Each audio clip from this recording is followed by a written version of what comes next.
संवादातून आपल्याला देखील अनेक चांगल्या टिप्स प्राप्त झाल्या असतील। विशेषतः जरी परीक्षा पे चर्चा असायचं नाव असलं तरी या अनुभवातनं आपल्यालाही जीवनाचं ज्ञान मिळावं, हा खरं म्हणजे याच्या पाठीमागचा उद्देश होता। आणि जे मोदीजींनी सांगितलं,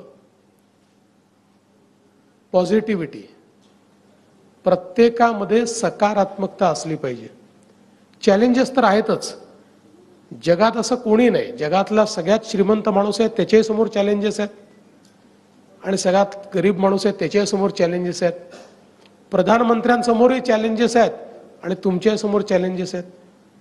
पण या सगळ्या चॅलेंजेसला सामोरं जात असताना सकारात्मकता, पॉझिटिव्हिटी हा जो एक मंत्र त्यांनी दिलेला आहे, तो मला असं वाटतं आपल्या सगळ्यांकरता अत्यंत महत्त्वाचा आहे।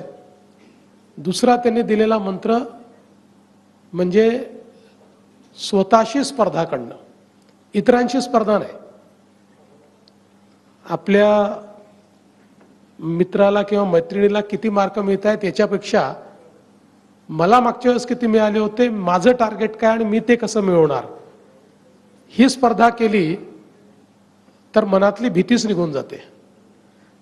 शेवटी आपल्या सगळ्यांना याची कल्पना आहे की आपल्या जीवनामध्ये सगळ्यात महत्त्वाची गोष्ट जर काही असेल तर आपल्या मनातल्या भीतीवर विजय मिळवणं।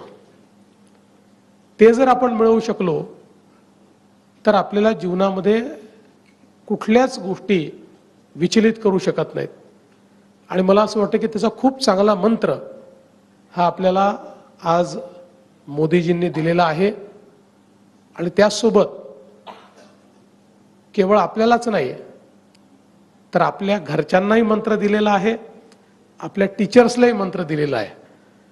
त्यामुळे तुमचा मंत्र हा तुम्ही समजून घ्यायचा आहे, घरच्यांचा घरच्यांना समजावून सांगायचा आहे, आणि टीचर्सचा टीचर्सला समजलेलाच आहे।